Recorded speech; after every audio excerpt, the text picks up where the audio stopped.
अमरावतीमध्ये विमानतळ आजपासून सेवेत येणार आहे। अमरावती विमानतळावर पहिल्या विमानाचं लँडिंग झालंय। मुंबईहून अमरावतीमध्ये पहिलं विमान दाखल झालेलं आहे आणि याच विमानानं मुख्यमंत्री, दोन्ही उपमुख्यमंत्री अमरावतीमध्ये दाखल झालेले आहेत। त्यांच्याबरोबर इतरही महत्त्वाचे मंत्री आणि त्याचबरोबर नेते आहेत। ही दृश्य आपण पाहतोय। आज अमरावती विमानतळाचं थोड्याच वेळात मुख्यमंत्र्यांच्या हस्ते लोकार्पण होणार आहे आणि या विमानतळावरून प्रवासी सेवा आता सुरू होणार आहे आणि त्यामुळे अमरावतीकरांसाठी आणि त्याचबरोबर आजूबाजूच्या जिल्ह्यांमधल्या नागरिकांसाठी अत्यंत महत्त्वाची बाब म्हणावी लागेल। हे विमान इथे उतरल्यानंतर त्याला वॉटर सॅल्यूट सुद्धा देण्यात आलेला आहे। थोड्याच वेळात या विमानतळाचं लोकार्पण होणार आहे। अमरावतीसाठी हे एक विकासाचं द्वार खुलं होणार आहे। बहुप्रतीक्षित असं हे विमानतळ होतं आणि आज याचं मुख्यमंत्री देवेंद्र फडणवीस यांच्या हस्ते लोकार्पण होणार आहे। अनेक मंत्री आणि त्याचबरोबर महत्त्वाचे नेते या ठिकाणी जमलेले आहेत। थोड्याच वेळात मुख्यमंत्र्यांच्या हस्ते या विमानतळाचं लोकार्पण होत आहे आणि आताची महत्त्वाची बातमी आपण पाहतोय। हे विमान इथे दाखल झाल्यानंतर त्याला वॉटर सॅल्यूट देण्यात आलेलं होतं आणि आता या विमानतळाचं लोकार्पण सुद्धा करण्यात आलेलं आहे। ही दृश्य आपण झी24 तासवर पाहतोय। बहुप्रतीक्षित असं हे विमानतळ होतं आणि आता मुंबईहून आलेलं अमरावतीमध्ये हे विमान उतरलेलं आहे। अत्यंत महत्त्वाची अपडेट घेण्यासाठी आपण जाणार आहोत आमचे प्रतिनिधी अनिरुद्ध यांच्याकडे। अनिरुद्ध, आता लोकार्पण झालेलं आहे, काय अपडेट्स आहेत? नक्कीच, आता जर पाहिलं तर अमरावती विमानतळाचं जे आहे ते लोकार्पण झालेलं आहे आणि आता सध्या जे ट्रेनिंगचं प्रशिक्षणाचं फ्लाईट आहे, विमान आहे, ते सध्या या विमानतळावरून उडत आहेत आणि त्याला देवेंद्र फडणवीस यांनी जे आहे ते आता झेंडी दाखवलेली आहे आणि त्यानंतर हे पायलट प्रशिक्षण केंद्राचं जे विमान आहे ते आता उडत असल्याचं आपल्याला इथे पाहायला मिळत आहे। त्यामुळे वैमानिकांचं मोठ्या प्रमाणात इथे प्रशिक्षण या विमानतळावर घेतलं जाणार आहे आणि ही सुद्धा अमरावतीमध्ये एक मोठी सुविधा जी आहे ती आता इथे निर्माण झालेली आहे आणि त्यामुळं देवेंद्र फडणवीस यांच्यासह सगळेच्या सगळे नेते जे आहेत या ठिकाणी जमलेले आहेत आणि ते जे विमान आहे ते वैमानिकांचं विमान उडालेलं आहे आणि अधिकृत विमानतळाचं जे आहे ते उद्घाटन आता इथं सध्या झाल्याचं इथं पाहायला मिळत आहे। त्यामुळं मोठ्या प्रमाणात इथं जल्लोष आहे।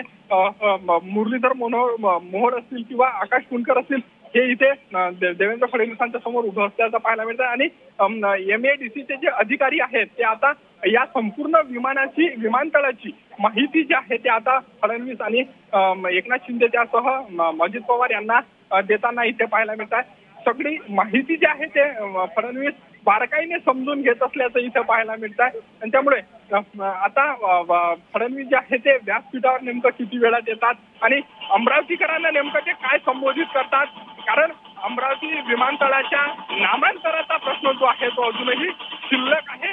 या विमानतळाला नेमकं काय नाव दिलं जातं हे पाहणं खऱ्या अर्थानं चुकीचं ठरणार आहे, कारण देवेंद्र फडणवीस या विमानतळाचं नामकरण आज करणार आहात का हे पण पाहणं आता खऱ्या अर्थानं चुकीचं ठरणार आहे, कारण नावावरून मोठा गदारोळ जो आहे तो होता।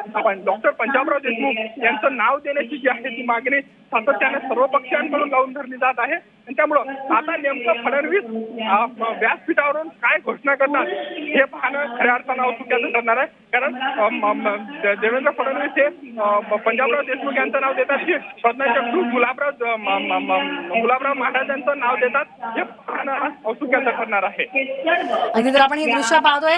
अमरावती विमानतळाला सार्वजनिक वापरासाठी अधिकृत एअरड्रोम परवाना प्राप्त झाल्यानंतर आज या विमानतळाचं लोकार्पण झालेलं आहे।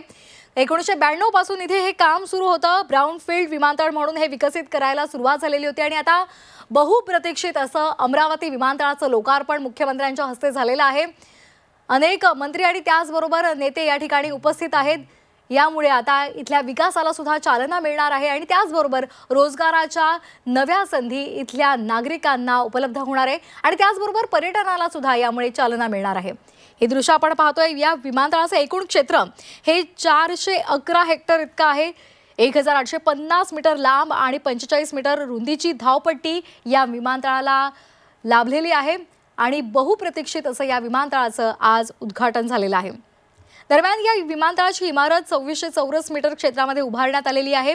गर्दीच्या वेळी सुमारे 200हून अधिक प्रवासी क्षमता या विमानतळाची आहे आणि त्यामुळे निश्चितच येत्या काळात अमरावती विमानतळावरून मोठ्या प्रमाणात विमानसेवा सुरू होईल आणि नागरिकांना, पर्यटकांना याचा निश्चितच फायदा होणार आहे।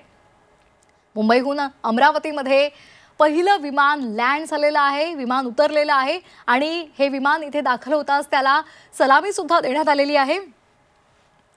मुख्यमंत्र्यांच्या हस्ते याचं लोकार्पण करण्यात आलेलं आहे। थोड्याच वेळात आता मुख्य कार्यक्रमाला सुरुवात होणार आहे आणि यावेळी अमरावतीकरांना उद्देशून मुख्यमंत्री काय बोलतात हे पाहणं सुद्धा महत्त्वाचं असणार आहे।